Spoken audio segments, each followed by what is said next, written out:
Here is how to add confetti to your Edison.so page. First off, create a custom confetti animation and generate the code to install on your website by visiting ConfettiPage.com. It's free. Click the black button that says Copy Code.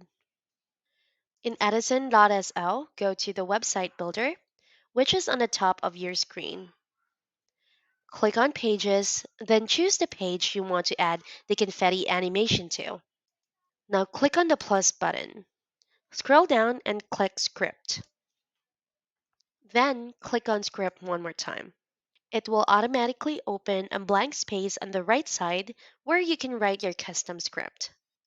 Right-click with your mouse and click Paste to add the confetti you copied from ConfettiPage.com earlier. Or use the text shortcut Ctrl-V for Windows or Command-V for Mac to paste the code. Click on Update and give it some time to load. And if you did all the steps I mentioned correctly, the confetti code will work. Congratulations! By the way, if you are using the free version, you will see the ConfettiPage.com branding appear at the bottom left. If you would like it removed, simply pay for a license to use it without the watermark.